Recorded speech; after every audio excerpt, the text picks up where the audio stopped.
बनी है दुल्हनिया हम तोहर बनबो दुल्हा राजा तू बनी है दुल्हनिया। आप अभी सुन रहे हैं संजीत लाल ऐसन प्यार करबै गे पगली याद करतै दुनिया के सुने जी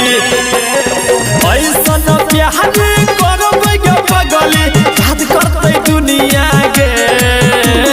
हम तोहर बनबो दुल्हा राजा तू बनी है दुल्हनिया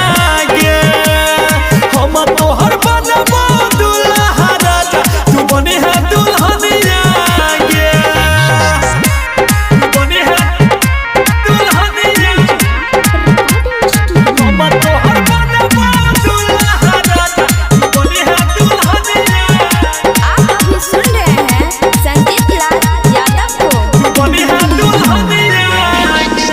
सातो जन्म तोरे करबो हम प्यार के शादी के जोरा में रही है तू खार के शादी के जोरा में रही है तू हो सातो जन्म तोरे करबो हम प्यार के शादी के जोरा में रही है तू ठार के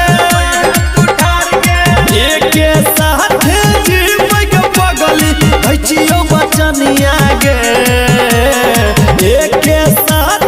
जीबै के पगली भैचियो बचनिया गे हम तोहर बनबो दुल्हा राजा तू बनी है दुल्हनिया गे हम तोहर बनबो दुल्हा राजा तू बनी है दुल्हनिया गे तू बनी है दुल्हनिया हम तोहर बनबो दुल्हा राजा तू बनी है दुल्हनिया। आप अभी सुन रहे हैं संजीत लाल यादव को। तू बनी है दुल्हनिया संजीत लाल के जइहे में भूल के हम छिरा जी जाने कले तू कबूल के हम छिरा जी जाने कले तू कबूल के राइटर पिंटू के जइहे में भूल के हम छिरा जी जाने कले कबूल के नसे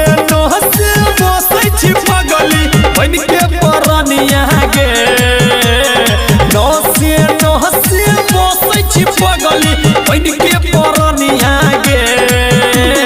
हम तोहर बनबो दुल्हा राजा तू बनी है दुल्हनिया गे हम तोहर बनबो दुल्हा राजा तू बनी है दुल्हनिया गे। आप अभी सुन रहे हैं संजीत लाल यादव को।